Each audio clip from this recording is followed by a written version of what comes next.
Welcome back to GTN's Coaches Corner, where you can send in your questions for us to answer using the hashtag GTN's Coaches Corner. So this week we are going to be discussing racing without data. Yep, and wetsuit versus non-wetsuit. Struggling to breathe in the open water. And when to upgrade your kit and how much you should focus on those marginal gains. And also how often you should be training on your TT or triathlon bike. So let's get straight into your questions. Starting with this one from Emma G. Hashtag GTN Coaches Corner. What are your thoughts on racing without data? I used to wear my Garmin for every race, but found that my heart rate pace wasn't what I expected. Once it to be, it would throw me off.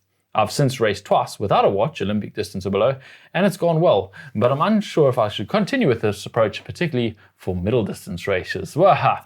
Great question, and one close to my heart, because I pretty much never raced with the watch, if you can believe that. But we were just talking about this, the fact that we quite often used to head out not knowing what pace we were running at because we just didn't have those sort of watches or even a watch at all. I'd literally look at the clock when I left and when I came back in, and therefore that translated into racing as well. Yeah, well, in racing, I had the same problem as Emma G.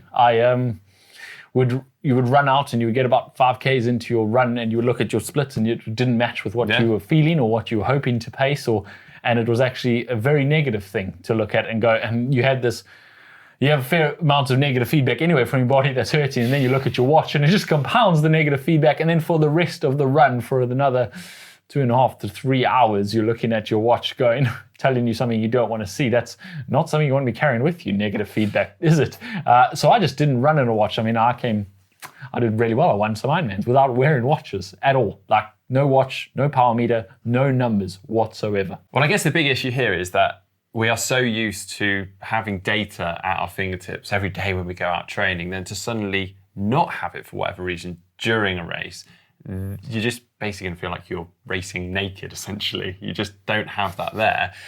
But this does kind of make me think about going along lines what you're just saying as well. We have to remind ourselves that actually a lot of the pros and the best athletes in the world didn't have all this data for many years. I mean, the power meter, for instance, wasn't developed until the late 80s and didn't really commonly get used until the late 90s, early thousands. So people weren't racing around knowing essentially how hard they were pushing. Yeah. It was very much based on them being in tune with their bodies and learning and gauging that themselves.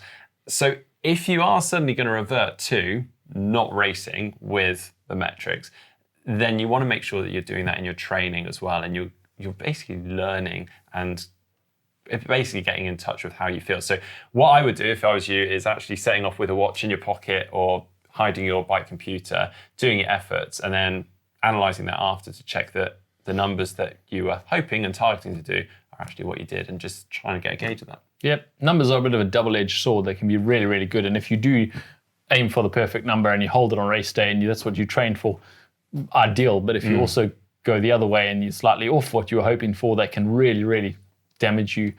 So you do need to be in tune with your body. Essentially, race day is about you and your body, and you need to be able to listen to it. So I'd say for everyone, you should occasionally leave the numbers at home and listen to your body to judge a session, just to get back in tune with what it feels like to push really hard and what it feels like when you're tired. Not what your power meter tells you it feels like or what your power meter tells you you're feeling, what you actually feel. Get in tune with your body a little bit. Even if you do take the numbers with you on race day, you will still get that benefit of knowing your own body and what you feel like at different intensities a lot better. So here's a tip for you. It's a good question though, really good question. Yeah. We've got a couple of quick swimming questions here. So first one from Becky Senge, I think that's, got to go with that.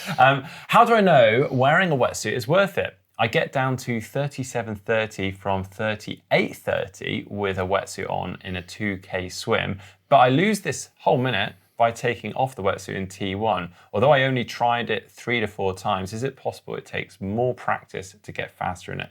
I feel fairly comfortable without a wetsuit in 19 to 21 degrees water, but I get intimidated seeing everyone else wearing one. How can I decide whether I should wear it or not? Yeah, we've done this test many times, haven't we?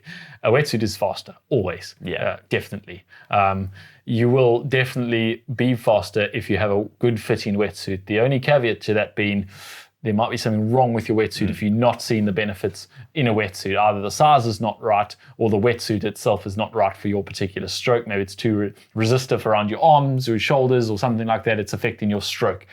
Other than that, your wetsuit should always be faster. But a minute saving over 1,500 meters to 2,000 meters actually sounds about right. Maybe you could expect a little bit more than that on the ideal conditions, but a minute saving is about right. What you can do though is improve that transition time, because it shouldn't really be taking you a full minute to take off your wetsuit. So a few tips: put something slippery around your ankles so that you can really kick that wetsuit off fast. Practice unzipping that wetsuit as you run up towards transition so that you're not doing it all in the transition tent once you've stopped. You can do a lot of the stripping of a wetsuit while you're still running, and you actually should only lose about 10 seconds in taking off that wetsuit and shoving it in a bag, which is definitely a lot less than you gained from wearing the wetsuit in the swim. So yeah, wetsuit, definitely the way to go. Just practice that transition. Yeah, just douse a little bit of baby oil on your forearms, on your.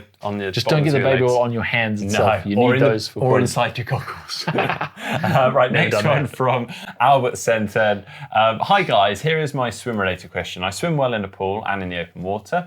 I practice sighting swim starts, but in most triathlon starts, I can't properly get the air in and carbon dioxide out. Excitement? ? Freaking out a bit. Even when I'm trying to relax and deep breathe before the start, it takes me 200 to 300 meters to get the breathing rhythm. Anyway, I could work on this before. Before races. It ruins my swim quite a lot. Well, I think this probably follows on a little bit from the previous question. Just firstly, making sure that your wetsuit does fit you correctly and it's on. Sometimes breathing can be restricted due to an ill-fitting wetsuit. Perhaps it's too tight. Obviously, then you're going to struggle to fully inhale and exhale, and obviously then just fill the lungs up. And also, if it's not pulled up fully, then it's going to be pulling down on the shoulders. And again, that can actually restrict your breathing, your motion, and everything with that. Another possible cause is just simply the temperature change. So when you're getting in, you're fairly warm, and then that cold water shock, even if it's slightly mild, it's going to cause a bit of breathlessness. And I got to be honest, I get this myself, and quite often when I'm getting in for training, I just roll onto my back for a moment just to sort of get my breath back. But ways in which you can prevent this on race day is either by getting in for a swim warm-up prior, and if you can't, splashing yourself with water, getting a bit of water down the wetsuit just to sort of try and acclimatise a little bit. I have another possible explanation for this, and this is quite common in open water. Because you're in a pool, you look down, you see the black line, and you're comfortable with your face in the water, and therefore you breathe out under the water. In the open water, you can't see anything underwater, so you're not comfortable, and you very quickly get your head back out of the water, your face back out of the water, and you forget to breathe out under the water. It doesn't feel so natural blowing out those bubbles into the green murkiness of an open water like it does in a pool where you're breathing out and looking around at the other swimmers around you and the black line. So people tend to not breathe out under the water so effectively, and then they're trying to breathe in and out during that breath, and their whole breathing pattern gets completely ruined in open water. And that is definitely something that you need to focus on. You need to be breathing efficiently, which means breathing out under the water, breathing in when your face is out of the water. So check that that's not the issue in open water. Open water has various levels of complication that you don't really think about when you're out there. So definitely get that breathing under control, and I think you'll be absolutely fine. Definitely. All right, next one from Dave Stecker. Hi, GTN. I have a question regarding marginal gains. At what point do you think it's worth spending money on upgrading your kit to achieve the marginal gains? For context, I'm an age grouper, 30 to 34, that does mostly short course. At local races, I do quite well. He finishes sort of top 10 to 20%. Right now, he rides a 2017 Trek Speed Concept, pretty nice bike, that I purchased used, and have thought about purchasing wheels, different components, maybe try a different bike, etc.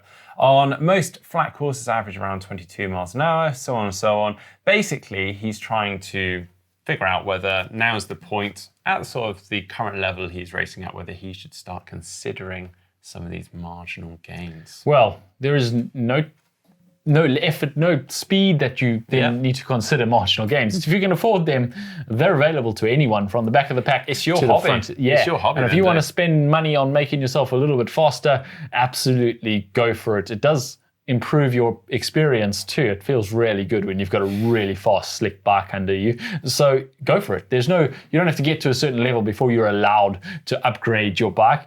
You can be the beginner with all the gear and no idea if you really want to.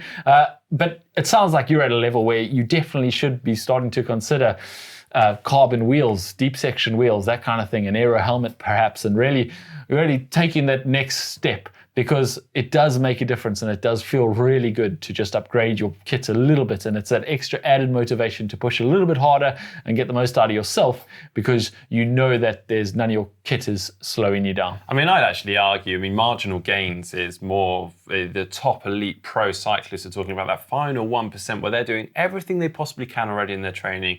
And where can they look to find improvements to beat their rivals that are also on the same sort of level? You're probably not quite talking about marginal. You're talking about basic things like aero wheels and various components. Just gains. They're actually big gains, yeah. And you say you're in the sort of top 10 to 20%. And with these sort of changes to your bike, you could be talking considerable percentage changes in your performance. So, and then you can start looking at marginal gains, like sticking turbulators on your kit and stuff like that. Very nice. But yeah, also we have had, if you're not looking to break the bank, best value aero upgrades video. It's just come out on GTN, so do go and check that one out. Yeah, and then another question from Callum Notman. He says, hashtag GTN Coaches Corner.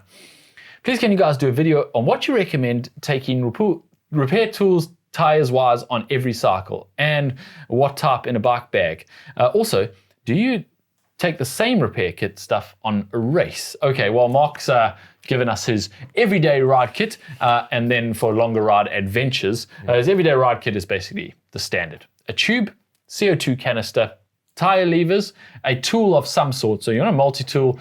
You're probably not going to get a multi-tool that does absolutely everything you need on a bike, especially when it's got little funny Torx tools and things on various things, but a multi-tool that's got most of the things on it. And then if you are concerned about, or you're riding somewhere particularly prone to punctures, maybe a pump too, because you don't want that CO2 to all go off into the atmosphere and then you're stuck with no pump and no CO2. Yeah, if you mess it up for whatever reason. I can't imagine why you would mess up your CO2, Mark, but it's been known to happen. For longer rides, I will sometimes maybe just obviously take multiple tubes, maybe even sometimes a couple of canisters. I do also have a couple of different Allen keys and tire levers that have extra tools in them. So, quick link tools and all sorts of things like that, and even the links themselves. So yeah, just making sure you're more or less ready for every eventuality. For racing, obviously that is scaled down somewhat. I will literally just, depending on what I'm running and set up with the tires, but I normally take a thin tube with me and maybe even a pit stop or a CO2 canister and some very thin tire levers. That's pretty much it. I would say unless you are at the very pointy end of the race, you should definitely have everything you need to completely change a tire. So spare tire, CO2, spare tube, CO2, and tire levers to make sure you can get that tire on and off. Don't be that guy who lost his whole race when he could have just lost 5 or 6 minutes changing a tire. It's just not worth it, especially when you paid all that money for your entry fee. Make sure you carry some spares with it. Really, it's 250 grams or so. You don't need to be leaving that at home for those marginal gains. Me and Heather were speaking about this last week. We had a similar question, actually. For a lot of my short course races, obviously we just didn't bother because they're lapped courses. And if I get a puncture, I'm going to be pretty much dead last by the time I've fixed this. So I wouldn't bother, but I appreciate that's not the case for everyone. And so it really is case by case on which course you're doing. Yeah. Okay, one more question is from Nathaniel Green, and he says, hashtag GTN Coaches Corner. I've done 2 tries and all my training so far is on a road bike. Now I'm thinking of buying a used TT bike. I've got an Olympic length coming up in a little over a month. What's the minimum amount of time I should train on the TT bike before using the race? In other words, how soon do I need to decide before I buy the bike? Well, the more the better. Yeah, definitely. Obviously, the position difference between the two is quite considerable. It's going to take you quite an amount of time just to get yourself set up, get comfortable, and then also being able to put power out on that bike in that position. Now, typically, obviously, people can put out more power in a road bike position, that upright position, versus being in a TT bike. But with that trade-off, you get the aerodynamics of the TT bike, and typically you'd find the aero bike still quicker, despite maybe a slight loss in power. But if you can get your power up on the TT or triathlon bike even higher, then you're onto a winner. Yeah. Also, the handling of a tri bike is significantly different to a road bike because your weight is further forward and lower.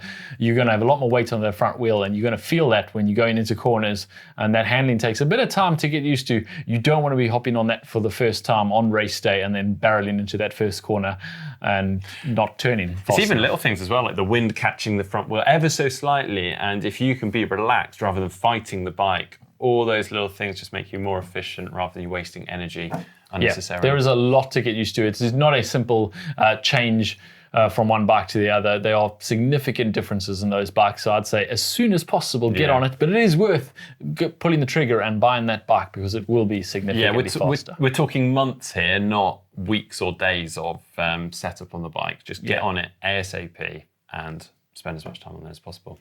Okay, that's it for all our questions this week. Remember, drop them in the comment section down below, hashtag GTN Coaches Corner, if you have your own questions that you would like us to answer here on GTN Coaches Corner next week. And thanks for watching, and see you again next week.